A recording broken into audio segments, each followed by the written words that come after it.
मुकदमे को लंबा खींचते हुए लोगों को जेल में नहीं रख सकते। ये चाहे उमर खालिद हो चाहे खालिद सैफी हो, मतलब 4 साल हो गया है सबकी, और लोगों को 4 साल 10 साल जेल में रखें। और यह तो जाहिर है कि अगर 4 साल में सरकार मुकदमा शुरू नहीं कर पा रही है तो इसका मतलब उसकी इसमें दिलचस्पी नहीं है। मतलब जमहूरियत की लड़ाई सिर्फ इलेक्शन से तो ख़त्म नहीं होती है, यही असली लड़ाई होती है, डेमोक्रेसी की लड़ाई जिसको बोलते हैं। हिंदुस्तान में मुसलमान होना एक तरह का गुनाह है, एक तरह का जुर्म है। ज़्यादातर पार्टियां वो मुसलमानों के बारे में बोलना नहीं चाहती हैं। ज़्यादा कौन कम्युनिटी के ऊपर हमला था दिल्ली राइट में, वो तो सब देखा था ना। तो मुसलमान को दुकान नहीं चलाने दिया जाएगा, उसे अपना कारोबार नहीं करने दिया जाएगा। लेकिन इसी दौरान सुप्रीम कोर्ट से काफ़ी सारे बहुत अच्छे जजमेंट्स भी आए हैं। सबसे पहला सवाल ये है कि जिस तरह 4 साल से ज़्यादा हो चुके हैं ट्रायल को, तो अब क्या लग रहा है, मतलब किस दरवाजे की तरफ जाए, किस उम्मीद की तरफ जाए उमर खालिद के केस को लेकर? लोग आवाज़ उठा रहे हैं और अब अदालतों को अपना काम करना है। अदालतों को याद दिलाया जा रहा है कि उनको अपना काम करना है, उनको इंसाफ करना है। और कई ऐसे मामले हुए हैं जिनमें सर्वोच्च न्यायालय ने कहा है कि आप मुकदमे को लंबा खींचते हुए लोगों को जेल में नहीं रख सकते। तो ये पहली बात है कि आप ये नहीं कर सकते कि आप मुकदमा शुरू ही ना करें और लोगों को 4 साल 10 साल जेल में रखें। ये पहला उसूल है कि आप लोगों की आज़ादी छीन नहीं सकते किसी एक ख़याल पर कि उन्होंने एक जुर्म किया होगा।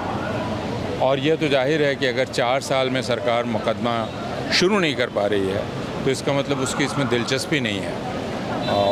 और अगर हमारा जो दस्तूर है वो कहता है कि इंसानी आज़ादी सबसे पहली चीज़ है, तो अदालतों को अब इस पर अमल करना चाहिए। तो सर, अब क्या ये मान लिया जाए कि उमर खालिद के साथ मुस्लिम नाम लगा इसलिए वजह से उनको इतना जद्दोजहद करना पड़ रहा है? यह तो कहने की बात ही नहीं है कि ये है।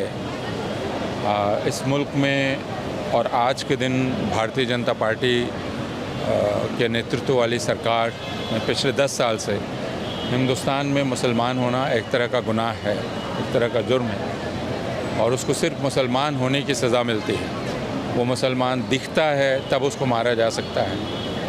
किसी को गुस्सा आ जा सकता है कि वो मुसलमान की तरह क्यों है और उसको मार दे सकता है। मुसलमान को दुकान नहीं चलाने दिया जाएगा, उसे अपना कारोबार नहीं करने दिया जाएगा, उसे मोहब्बत नहीं करने दी जाएगी, उसे अपने तरह का खाना नहीं खाने दिया जाएगा, उसे अपने आवाज़ नहीं उठाने दी जाएगी। तो यह तो हम पिछले 10 साल में देख रहे हैं, उसके पहले से, लेकिन 10 साल में यह बहुत गहरा हो गया। उमर खालिद जाहिर है इसके ख़िलाफ़ बोले और वो बराबरी के हक़ के लिए बोले, इसके लिए उनको सज़ा दी गई। सर, लास्ट सवाल कि जिस तरह जैन सर है, तो अभी ऐसा भी माना जाता है कि जो पार्टियां, जो मुस्लिम चेहरे होते हैं जो पार्टियां में, तो जब तक उनसे काम लिया जाए तो वो पार्टियां उनके सपोर्ट में रहती है, उनका साथ देती है। जब उन पर किसी तरह का आरोप या कुछ इल्ज़ाम होता है तो पार्टी अपनी कदम पीछे ले लेती है। इसके बारे में मैं कुछ कहना नहीं चाहूँगा, क्योंकि ये तो फिर अलग अलग इंडिविजुअल्स का मसला हो गया। ये ज़रूर है कि हिंदुस्तान की जो पार्टियां हैं, ज़्यादातर पार्टियां वो मुसलमानों के बारे में बोलना नहीं चाहती हैं, ये तय है। उनके भीतर क्या होता है, उसके क्या डायनेमिक्स है, उस पर मैं कोई कमेंट नहीं करूँगा, क्योंकि मैं उसके बारे में नहीं जानता। ये मैं जानता हूँ कि हिंदुस्तान की राजनीतिक पार्टियाँ एक आध को छोड़ दें तो वो मुसलमान लफ्ज़ नहीं इस्तेमाल करना चाहती। मैं ये जानना चाहूँगा, जैसे उमर खालिद के सबसे करीबी आप हैं, मैंने आपका कई सारे इंटरव्यू भी सुना, तो जिस वक्त जब सुप्रीम कोर्ट से निराशा होता है, नाराज़गी होती है, उस वक्त किस तरह का दर्द महसूस होता है, किस तरह की परेशानी, तकलीफ़ होती है? देखिए, तकलीफ़ तो बहुत होती है, लेकिन तकलीफ़ हम ये सोच के टाल देते हैं कि फिर भी हमारा तकलीफ़ तो उन लोगों से कम है ना जो लोग जेल के अंदर है। ये चाहे उमर खालिद हो चाहे खालिद सैफी हो, मतलब 4 साल हो गया है सबकी, और इस केस का ट्रायल भी शुरू नहीं हुआ है और बेल का सुनवाई नहीं हो रही है। कुछ लोगों की सुनवाई होती तो खारिज हो जाती है, जिसका कोई ग्राउंड नहीं है। तो ओवरऑल तो बहुत ही मुश्किल रहा है ये दौर, लेकिन वही मतलब लोगों से सपोर्ट भी मिला है, बहुत लोग खड़े भी हुए हैं हमारे साथ, तो उससे हिम्मत मिलती है आगे की लड़ाई की। क्योंकि ये तो देखिए, ये जमहूरियत की लड़ाई है, मतलब जमहूरियत की लड़ाई सिर्फ इलेक्शन से तो ख़त्म नहीं होती है, यही असली लड़ाई होती है, डेमोक्रेसी की लड़ाई जिसको बोलते हैं। तो वो लड़ाई हम तब भी लड़ रहे थे जब हम CAA के प्रोटेस्ट कर रहे थे, हम सब लोग, देश के सब लोग, और उसी का एक तरीके से कीमत चुकाना हो रहा है। लेकिन तभी हम लोग देश को बचाने के, संविधान को बचाने के लिए और CAA जैसे काला कानून के खिलाफ आवाज़ उठाए थे। अभी भी वही डेमोक्रेसी बचाने का लड़ाई ही चल रही है, तो उससे भी हिम्मत मिलती है।